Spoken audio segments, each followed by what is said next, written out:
The cameras caught every angle as limos rolled up to the velvet rope, diamond bracelets, tailored tuxedos, plastic smiles, champagne flowed, and names were screamed from behind camera flashes. This was the gala of the season, a televised event, where fame shook hands with fortune. But the mood shifted when she stepped out. Pam Bondi, white dress, sharper than the stairs. Not a starlet, not an actress, just calm and seen. Heads turned, phones raised. Some paused, others whispered, "Why, is she here? Isn't she political?" She doesn't belong, but she kept walking. Inside, Tom Cruise sat dead center, posture perfect, arms folded, smile practiced. Hollywood's golden icon. On the outside, pure charm. On the inside, twitching, Pam took the stage with poise that didn't ask for permission. She didn't flatter, she honored military families, sacrifice, the silence after war, and her husband, a Marine who nearly died saving others. The applause came slow but real. Some looked moved, others uncomfortable. From his seat, Tom's eyes narrowed, his grin stretched wider than before. It wasn't joy, it was bait. Behind the curtain, he was already whispering, and from that moment on, the air in the room felt heavy. Something was coming. Pam Bondi had never planned to marry a Marine, not because she lacked admiration, but because she knew what it meant. The late-night phone calls, the deployments, the silence between them when words couldn't reach across war zones. But when she met Captain Daniel Ross, decorated, principled, deeply scarred, she didn't fall in love with the uniform. She fell for the man who wore it like a second skin. Not a badge. Daniel wasn't flashy. He didn't give speeches or post about patriotism online. He led men into hell and brought them back, or at least tried, in his final deployment. He ran into enemy fire to drag a bleeding corporal out of a kill zone. He made it back with the soldier alive, but left his own spine shattered. Wheelchair, titanium rods, a long rehab, pain. He never spoke about, not even to Pam. But Pam saw it, in the way he clenched his jaw during sleep, or when he refused to let anyone push his chair but her. He had honor etched into his bones, and when she decided to speak at the Hollywood gala, it wasn't to raise her own profile. It was for him, for others like him, for those the cameras usually cropped out. She rehearsed her words, practiced her pace. But she didn't prepare for Tom Cruise. Tom had always been the industry's favorite mirage, boyish, intense, a smile that promised something more. But behind the scenes, he ruled like a monarch. Cruise bent over backwards, executives tiptoed, and when Tom made a joke, you laughed whether it was funny or not. He was the kind of man who remembered. Slights that hadn't even been made. Pam didn't fit the narrative. She was no celebrity, no influencer. She wasn't there to perform. And Tom noticed, backstage, minutes before her speech. He strolled past her. He didn't stop. Didn't look. But loud enough for her to hear, he muttered, "Hope we're not getting another flag-waving pity party." Pam turned her head slightly, but said nothing. Her silence was sharper than a rebuttal. Tom didn't like that. Not at all. After her speech, the room applauded politely, unsure how to respond. Except Daniel's eyes had welled up, and when she stepped off stage, he mouthed, "Thank you." That was enough for her. More than enough. But Tom? Tom laughed. A loud, exaggerated clap. "Wow," he said, still seated, sipping champagne. "Very moving. Almost made me salute my wine glass." A few chuckled, nervously. Pam kept walking. Later that evening, the real drama began. Not on stage, but in whispers Tom spoke to producers. He mocked the sob story. He said she was milking trauma for applause. He even called her husband a bootlicking prop. Someone leaked it. It spread, quietly, but swiftly. By morning, headlines hinted at Hollywood tension, but nothing direct. Pam didn't respond. She stayed quiet. Daniel, too. The silence was strategic. But inside Pam, something shifted. She wasn't just a wife, or a lawyer, or a speaker. She was a fighter. And if Tom Cruise wanted a stage, she'd give him one. Not with insults, not with press releases, with truth, real, sharp, public truth. What Tom didn't know. The studio hosting The Late Show with Stephen Colbert had invited Pam weeks earlier a special segment on veterans. And national unity, Tom? He had a surprise guest appearance that same night, a segment before hers, scheduled, polished, planned. But what wasn't planned? Pam's new decision. She wouldn't just sit in her seat. She wouldn't just speak. She'd confront, live, in public, on camera. The green room hummed with polite laughter and champagne clinks as celebrities floated from one pocket of attention. To another, Tom Cruise, as usual, wasn't floating, he was commanding. His grin lit up every corner he stepped into. People leaned in when he spoke, even when he said nothing meaningful. That was his magic. It had been for decades. Pam sat across the room, hands folded on her lap, spine straight. She didn't sip the wine offered to her. She didn't scroll her phone. She watched not like an outsider, but like a prosecutor taking notes. Her eyes followed Tom, not out of awe, but calculation. He hadn't seen her yet, but she had already measured him twice. Then it began. A comedian on stage made. A lazy dig. Give it up for all the actors playing soldiers and the real ones married to politicians. Scattered chuckles, Tom grinned. Loudly enough, he leaned toward his table and said, "Careful, you'll trigger the pity parade." Another ripple of laughter, smaller this time. And this time, heads turned. Toward her, Pam didn't blink. She kept her chin high, gaze locked forward. The muscles in her jaw shifted slightly, but her hands never moved. Inside her, a storm. Outside, stone. A producer, young, anxious, headset crooked, leaned down beside her. "Pam, just a heads up, there's been a bit of time crunch, so we may need to trim your segment slightly, just a few minutes, nothing drastic." She looked up slowly. "You want me to say less because someone's nervous I might say too much?" Her tone wasn't loud, it was razor sharp. He stammered, "It's just the timing, not political. Neither is what I came to say." She rose to her feet, gracefully, like it was always meant to happen this way. "You asked me here to speak," she said, voice quiet, but cutting. "Not to shrink." The producer nodded, flustered, backing away. Her words weren't loud, but they echoed louder than Tom's laugh ever could. Soon the auditorium dimmed and a golden spotlight cut through the darkness. The announcer's voice boomed. "To honor a career that defined generations, please welcome the recipient of the Lifetime Legacy Achievement. Tom Cruise." Thunderous applause. The cameras panned. Everyone stood. Everyone except Pam. She remained seated. Still watching, Tom took the mic with that same boyish smirk he had trademarked in the 80s. The teleprompter guided him, but he didn't always follow. About 3 minutes in, he deviated, eyes scanning the crowd, pausing just long enough on Pam. "You know," he chuckled, "these days anyone with a microphone and a sob story thinks they're a national voice." Laughter tight, unsure. Then his smile grew wider. "Some even marry medals and call it character." He didn't stop. "I mean, hey, if you've got a wounded vet at home, why not ride that pain right to the podium?" His grin, still wide, still false.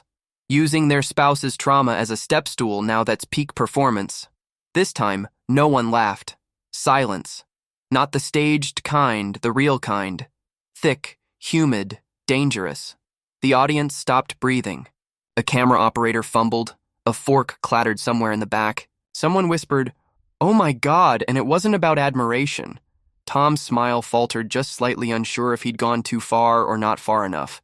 Then, like a movie twist too well timed to be fiction, the double doors at the rear of the room swung open with a bang that silenced the last breath of sound.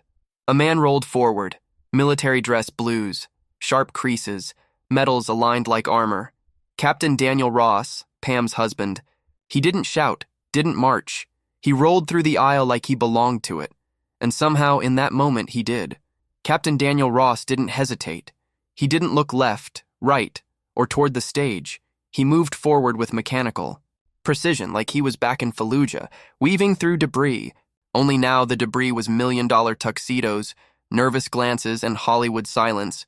People parted without being asked. Gravity shifted around him. He reached Pam's row, still no words. He extended a hand not out of romance, but respect. She took it, standing like a verdict being read. Tom cleared his throat from the stage, half a smirk returning. "Well, look who decided to join." Daniel raised a single hand palm down like a field command. Tom froze. Then, Daniel spoke. Calm, low, carved in stone. "Freedom," he said. "Lets you say anything, but don't mistake it for decency. A hush followed, deeper than the one before.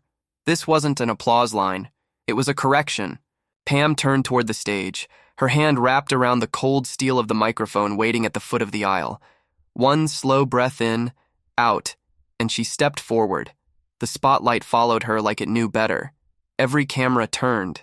Every chin lifted, even the teleprompter paused, unsure what to cue. Pam's voice cut the silence like a scalpel. "I grew up watching you, Tom," she said. Not a flicker of anger in her tone, just fire disguised as calm. "You played a hero. Memorized lines. Hit your mark." She glanced at Daniel. He didn't. Play one, he lived it. Her words hit harder than any monologue written in a writer's room. The audience sat motionless, eyes wide, shame crawling up necks and into spines. Tom's smile cracked. He opened his mouth, but Pam kept going. From her pocket, she pulled out a small flash drive. "Play this," she said, lifting it to the event tech at the AV booth. "No edits, no narration, just truth." The technician hesitated for half a beat, then nodded. The room dimmed again, but this time, it wasn't for show. It was for revelation. The screen behind the stage flickered to life. No title card, no background music, just handheld combat footage, dust clouds, screams, the static of radio chatter, a Humvee engulfed in flames, soldiers pinned down, and then him, Daniel Ross, dragging a wounded comrade with one arm while firing back with the other. No edits, no slow-motion glory shots, just chaos and courage. The video shifted. A collapsed school, children screaming under rubble. Daniel again lifting concrete with blistered hands pulling two kids free, blood on his sleeve, tears on his cheek. No press, no red carpet, no applause, just reality. This was the performance Pam had brought, and it didn't end with credits. It ended with the truth. The footage. Cut to black. For a moment, no one moved. Then, slowly, quietly, it began. A single clap, then another, until the entire auditorium stood. Not the forced standing ovation Hollywood fakes nightly. This was different. No one looked at Tom. They looked at her, at him, and maybe at themselves. Tom stood alone under the golden spotlight. No words, no smirk. The audience was still on their feet, but not for him. His hand hovered near the mic, but never lifted. What could he possibly say? For the first time in his career, Tom Cruise was silent. Pam and Daniel stood together at the foot of the stage. Not victorious, just true. And truth tonight had spoken louder than fame. The clapping had faded. The screen behind her had gone. Black again. But the weight of what had been shown lingered like smoke. Pam turned slowly, eyes narrowing at the man still frozen under the spotlight. Tom. She didn't raise her voice. She didn't need to. "You mocked pain you never faced," she said, each word deliberate, as if chiseling it into the walls of the auditorium. Her tone didn't shake. Her hands didn't tremble. She wasn't here to perform. She was here to confront. Tom adjusted the collar of his suit, searching for something to say, a retort. A laugh, maybe even charm. "Well, Pam, with all due respect." She stepped forward and lifted one hand, palm outward. It wasn't rude. It wasn't theatrical. It was final. He stopped mid-sentence. For once, someone else controlled the scene. "I let you talk," she said. "Now you'll listen." And the audience? They were glued. Phones still, breath held. Even the director in the control room didn't dare cut away. Pam's voice hardened, but she never yelled. "You put on a uniform for a few weeks," she said. Eyes locked on him. "Had stunt doubles. Perfect lighting, safety nets." She took another step forward. "He didn't have stunt doubles. He didn't have a second take. You pretended to save the world. He actually did." A murmur moved through the crowd, quiet, unsure, then growing. Tom's face shifted not to fear but discomfort, like someone caught lip-syncing at their own concert. From the balcony, a slow clap started hesitant, uncertain. Another followed. From the orchestra row, then 2 more, then 20. Then the echo of real applause, not for a performance, but for a confrontation long overdue. It wasn't thunderous. It was layered honest. Like the crowd was shaking off years of pretending and finally seeing what was always in front of them. Pam didn't smile. This wasn't triumph. This was truth. She walked up the steps to the stage. Not storming, not stomping, just walking like she belonged there because she did. Tom stood there still taller, still richer, still famous. But he looked small now, smaller than the words she'd just spoken. She reached him, stood 2 feet away, and didn't blink. No fury, no theatrics, just steel. She leaned forward slightly, not a threat, not a whisper, a declaration. "This isn't your script anymore," she said, "and I'm not reading your lines." Tom's eyes darted left and right, searching for a camera, a producer, an ally, but found none. Even the teleprompter had gone blank. Pam stood in front of him, microphone down at her side, and in that moment she didn't need lights or sound. She had something else. The room. Tom let out a chuckle hollow, too sharp, too forced. "Okay, that was powerful," he said, trying to regain footing, to pull the audience back with charm. "But let's not turn a celebration into a courtroom, all right?" Silence.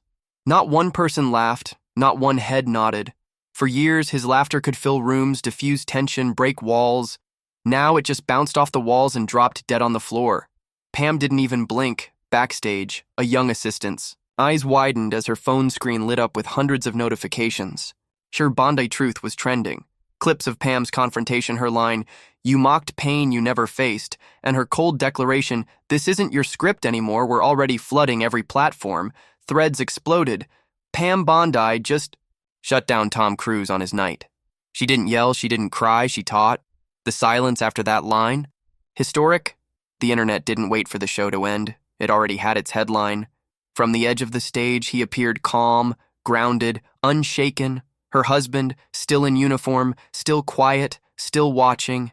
He walked beside Pam, not with fanfare or flair, but with presence. Then he looked directly at Tom and spoke just one line, firm and level. "You act brave, she is." The crowd didn't gasp. They didn't need to. That line didn't demand noise, it demanded thought. Tom looked back at the man he mocked, now standing shoulder to shoulder with a woman he couldn't intimidate, and for the first time he had nothing to say. Tom's eyes dropped, his posture loosened. The crowd he once owned now felt distant, even hostile. He raised the mic slightly, then lowered it again. There was no monologue left to deliver. No one waiting for his next punchline, no script he could retreat into, just truth raw and blinding staring back at him. The spotlight didn't flatter him now. It exposed him.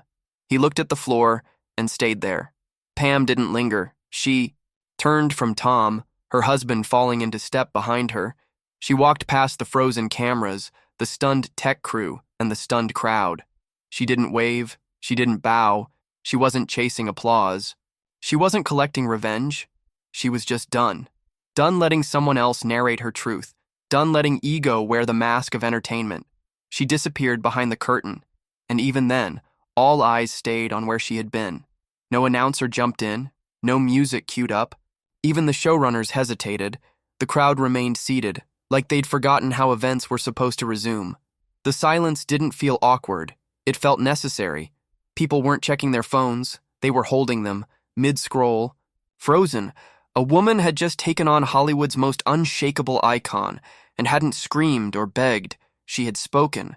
And now, that silence was the only proper reply. The next morning, every headline screamed the same story, from gossip tabloids to political columns. Pam Bondi silences Tom on his own stage. Not a movie, just truth, and it was hers. When silence speaks louder than fame, it wasn't just news. It was culture shift. A real-time reordering of who held the moral mic. Even outlets known for shielding Hollywood royalty couldn't spin it. The footage was too raw, too honest, too unrehearsed. Within hours, the confrontation had fractured across platforms. Pam's words, "You mocked pain you never faced," looped endlessly on TikTok with captions like, "Say it again for the people in the back." The flash drive moment real war footage played on a Hollywood stage became the definitive video of the week. Millions watched her husband lifting bodies from rubble, set against stunned celebrity faces blinking under stage lights. Reaction videos poured in. Former service members cried. Teenagers who'd never heard of Pam Bondi shared the clip with captions like, "This woman just wrecked Hollywood in 30 seconds. The internet had spoken, and it wasn't quoting Tom. By noon, Tom's PR team released a statement. "I respect all who serve. I never intended harm. Last night was about joy, not judgment." It didn't land. Critics called it tone deaf. Veterans called it cowardly. Commentators called it calculated remorse. One journalist summed it up. He played the victim when he'd just been exposed as the bully. Instead of closing the wound, Tom's words deepened it. He wasn't facing cancellation. He was facing something worse: irrelevance. Every network begged for her. Come tell your story, Pam. We'll give you prime time. Let America hear your side. She declined them all. No podiums, no book deals, no exclusive tell-alls. Instead, she just kept showing up at charity events, at wounded veteran fundraisers, at high school football games where young players stood a little taller, knowing she'd come. No cameras, no quotes, just presence. One photo slipped through the cracks, not taken by press, but by a local nurse. It showed Pam in jeans and a ponytail, pushing a wheelchair in a VA hospital. No entourage, no security, no press release, just her and a patient named Luis, who later posted, "Didn't even know it was her," until someone whispered, "She talked to me like we'd known each other for years." That photo? It got more likes than any red carpet shot Tom had posted in 6 months. The wave came quietly at first, then gained volume. Former Navy SEALs posted black and white images of Pam's stand. Olympic athletes tweeted, "That's leadership." Even a few actors, those brave enough to break the Hollywood code, began retweeting her moment with subtle captions. "We need more like her. Not all heroes need scripts." One surprising voice was a young rising actor who said, "I've worked with Tom. I've never stood beside someone like Pam. Pam never posted a victory selfie, never issued a follow-up jab, never commented on Tom again. She moved through it all with the same calm steel she showed that night, like someone who knew that truth doesn't need defense. Just a moment to be heard. People noticed. That absence of ego, it felt new, felt needed, felt real."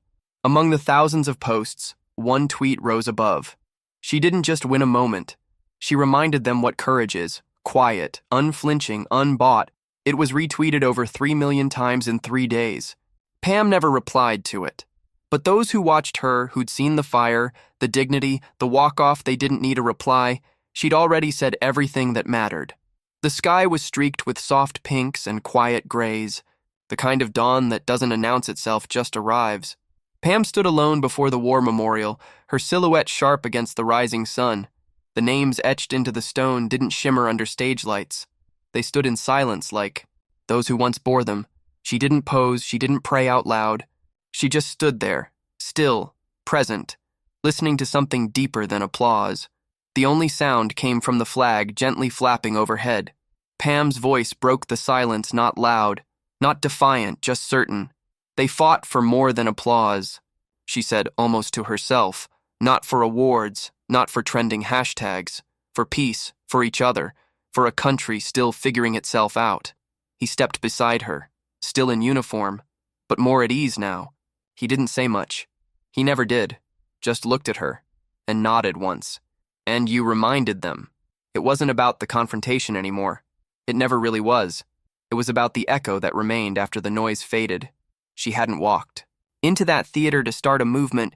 She'd only gone to reclaim something stolen not from her, but from truth. She didn't chase fame. But when it came charging loud and lit with cameras, she faced it with calm fury, and answered with something it had forgotten. Dignity, somewhere in a studio archive under the category Event Night Uncut. A flash drive sits still labeled in Sharpie. "Play this." It didn't just change the night, it changed the rules.